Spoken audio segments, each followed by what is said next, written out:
One.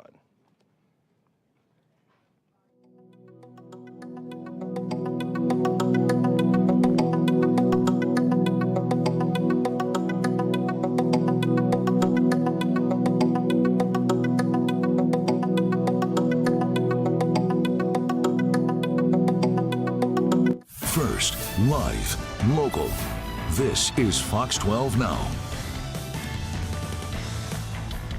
Everyone, this is Fox 12 Now. I'm Greg Nibbler. As always, thanks for joining us. We're live here every weekday starting at 1 p.m. We're live streaming on Facebook, YouTube, our website, and our apps. Always want to remind everybody of that because those are all places you can go to watch the segments and conversations that we get to have after they are done. Right now, though, we're talking about Portland comedy. Portland stand-up comedy showcases. And if you are a fan of those, if you've been to one, you've probably seen the name Minority Retort because it has been around for a long time. One of the best showcases here in Portland, and it's coming to a close. The finale, the last one ever is happening this weekend. I'm assuming it's the last one ever. That's how I'm phrasing it. We've got Jason Lamb, the founder, here joining us. I mean, if not, your marketing's off because it does say grand finale for Minority Retort. But Jason, first off, thank you for joining us here today.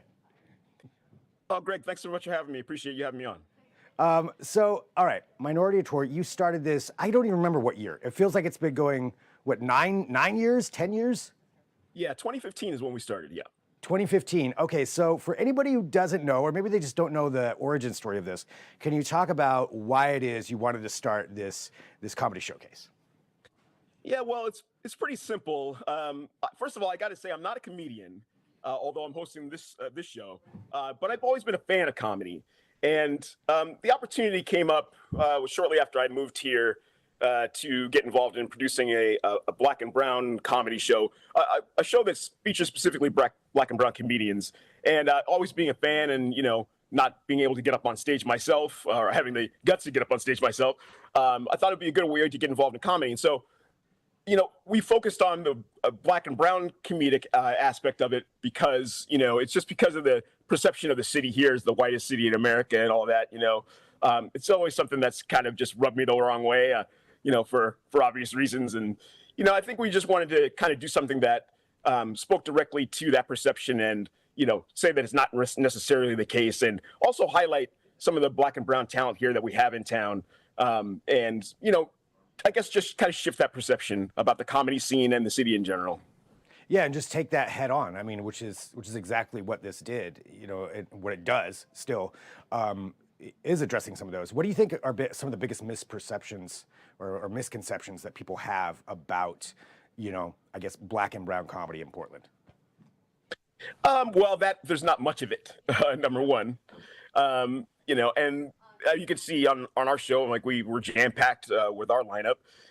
So, there are definitely people here that are performing very well on a regular basis and have been for many, many years. And there are people, coming into the scene all the time that are black and brown and are very, very talented in their own right. And so, not only we have the history of it, but also I think a bright future as well.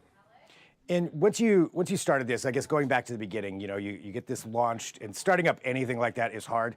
If anybody's tried to put on an event before or a showcase, it's hard to manage that. And then also, you got to get people in the door.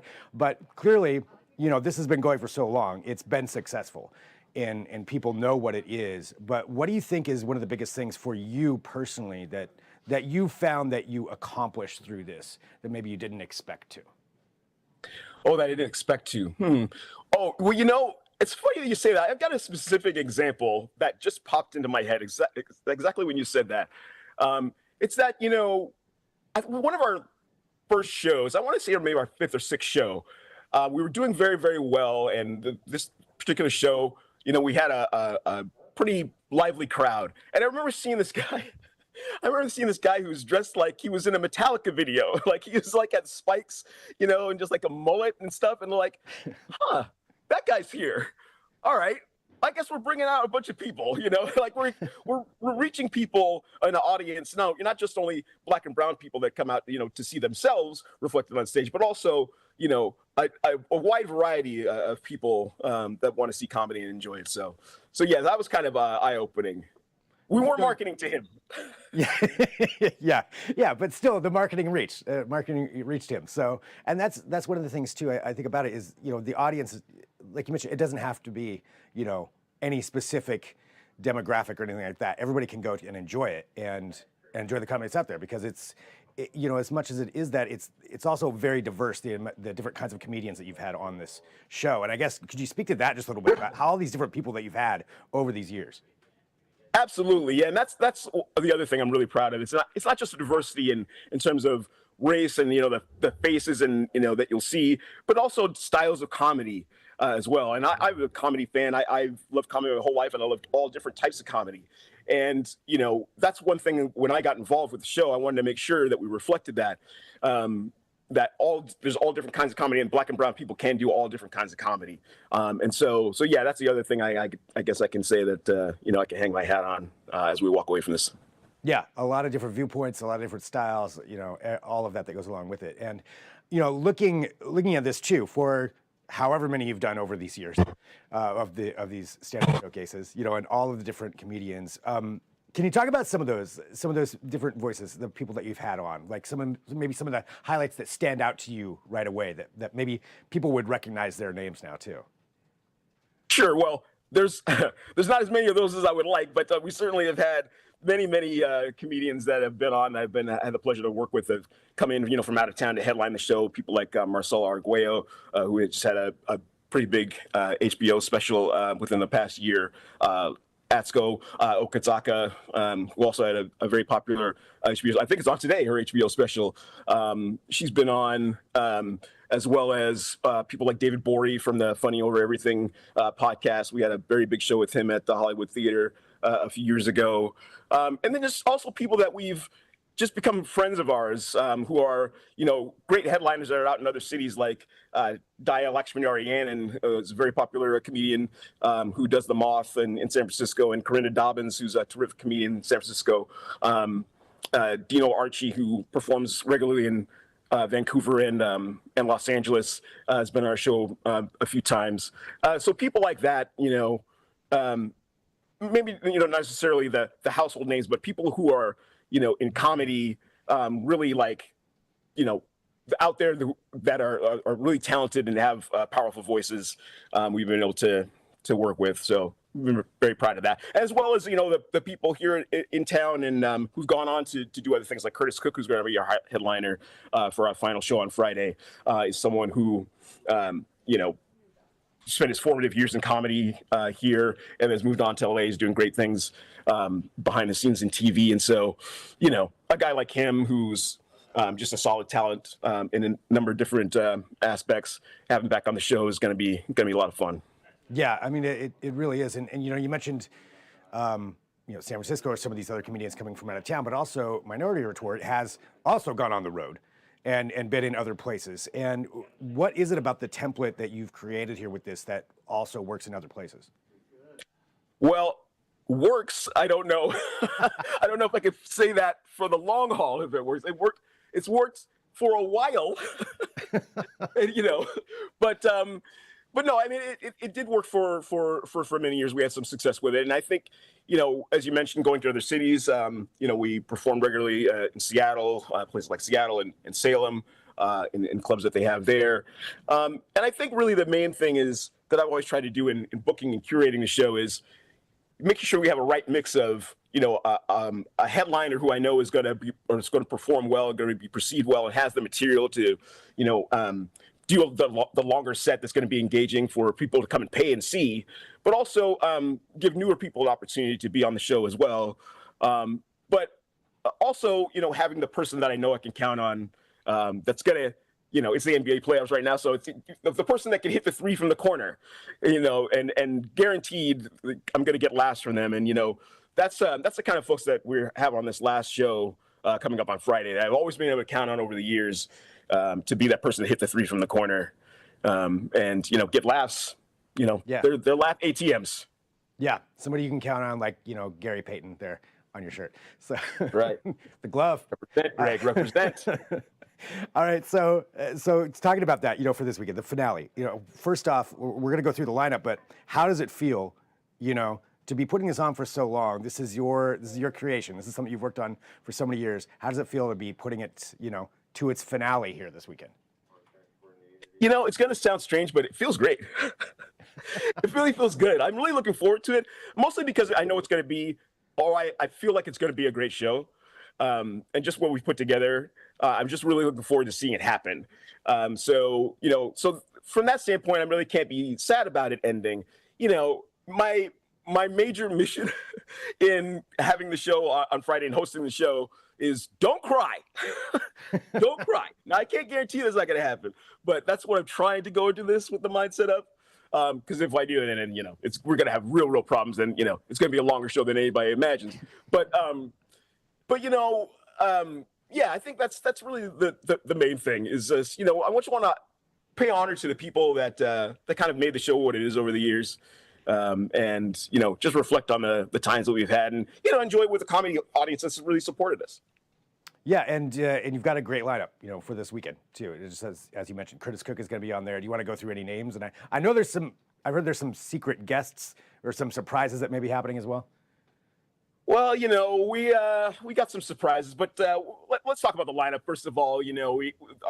It's amazing. I mean, just forget all the other stuff maybe we have planned or we're working on, but just this lineup is in and of itself. In fact, when I told people I was ending the show and I invited some of these folks to come on, a lot of them were like, well, who else is on? Who else is on? So that's when I know I really kind of had something. But like Nathan Brannon, our first headliner, who folks who are familiar with the Portland comedy scene should know him. Basically, one of Portland's favorite sons in comedy is coming back to Portland to do the show. Katie Wen, who is also from our first show, another very popular comedian in town, folks know. Adam Posse, just one of the funniest people in town, and it has been for many years.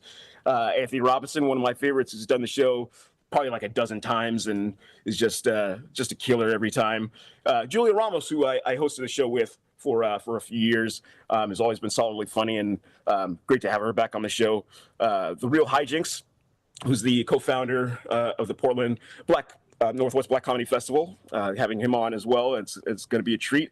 And Debbie Wooten, who's always been one of my favorite comics in town. She just annihilates every time she's done the show. And Curtis Cook, as I mentioned, is going to be the one that closes us out. So, with a couple things, thrown in there, hopefully we'll see what happens. I guess people are just going to have to come and find out. Yeah, for themselves. I mean, that's an incredible lineup right there. I will say Real Hijinks was actually on here too, talking about the Northwest Black Comedy Festival. It's a couple months ago, so people can check that out as well. But yeah, that's a solid lineup. Okay, so you've got the finale. Something else I want to ask just about the past of the show. You mentioned that you reached out to a lot of people. Are there any dream guests that you almost had or that you wanted to get on the show that maybe didn't happen or maybe could happen sometime in the future? Not for this show, but well, there's no future, Greg. Unfortunately, I realized that as I said that at the end. But the future is Friday, Greg, at 8 p.m. That's still time. Theater. That's still time. That's 4 days. So well, Greg, to that point, let me say this. I mean, one of the things about the show, and my involvement in it specifically, is that working with some of the people that I had talked about. I'll give the example of someone like Baron Vaughn, who was on the show. He was our second. He was on our second show ever. He was happened to be doing another show in town, and someone just had arranged for him to drop by. And when I saw him walk through that door, I was like, "Wow, that's a guy from TV. He's going to do our show right now. That's crazy." I bet if we tried to do that every time, we might have something. We might get people that might not come, necessarily come to think of coming here. And so that was kind of, always the thought that I had in mind. And so that became almost like an obsession, Grit. It's part of the reason why I'm ending the show, actually, so I'm always chasing somebody to get on the show. So I guess to your question, obviously I always dreamed to end the show with, ladies and gentlemen, Chris Rock. That's because he's the best of us. I've been watching him, since his career started, basically, and we're about the same age. And, I remember seeing the very first special he did. And, so that's always been the dream. And, Greg, I'll just go ahead and say, as you mentioned, it's going to be a great lineup. It's going to be a great show. It's well established. I think people are familiar with the names that they know Portland comedy. So right off the bat, it's going to be a great show. But if Chris Rock, it's going to be a wonderful weekend here in Portland. Like, it's going to be beautiful. The sun's going to be shining. It's going to be a beautiful event on Friday full of comedy, love, and fellowship. And if Chris Rock just wanted to come up and, just pop his head in and just say hi, I wouldn't be opposed to that. I would send a plane ticket, maybe even, it would be coach as hell. But, if it just happens to reach him and he wants to stop by, we'd love to see him. If Miss Wanda Sykes, the Queen, wanted to stop by, we'd love to see her. Cedric the Entertainer. I'm just throwing names out, Greg. Yeah. These Kevin are all Hart. open I'm invitations. just, I mean, hey, normally I would take a more subtle approach to this, Greg, but it's our last show. So it is the last show. And I'm pretty sure Chris Rock is watching this show. So, cool. Yeah, definitely works out. It works out right. All right, so there's your dream lineup. Jason, remind everybody for this weekend, when, where, how can they go see this? Yeah, absolutely. Once again, it's Minority Retort, the grand finale, or as I've been calling it, the grande finale. I figure more people will show up if they call it a grande, some coffee-related thing, people show up. But it's the grand finale at the Siren Theater, Friday, May 24th at 8 p.m., hosted by myself and starring a bunch of your favorite Black and Brown comics over the years. Once again, at the Siren Theater. Get tickets at sirentheater.com. Jason, thank you, as always, for being here. Appreciate you and all the hard work you have done, seriously, with this for so many years. And now you can go out with a big bang. Go out with the big finale. Greg, thank you so much. I appreciate it. I hope my dog didn't interfere with the shot too much. I think there was a tail in the shot just for a little bit, but that's okay. It all works out. Mountain climbing. See, comedy to mountain climbing. We cover a wide range of things here on Fox 12 Now. We're going to talk about safety if you're going to be climbing Mount Hood. So I've got Portland Mountain Rescue that's going to be joining me for that. A huge thank you to Jason Lamb for joining us here to talk about the grande finale of Minority Retort this Friday. And if you were watching, thank you. Don't forget you can download the Fox 12 Oregon app and watch all of our segments as well that we get to cover here. So there's a lot of things that we talk about all right there. But we'll take a quick break. We'll reset back here in about 10 minutes. I'm Greg Nibbler. This is Fox 12 Now.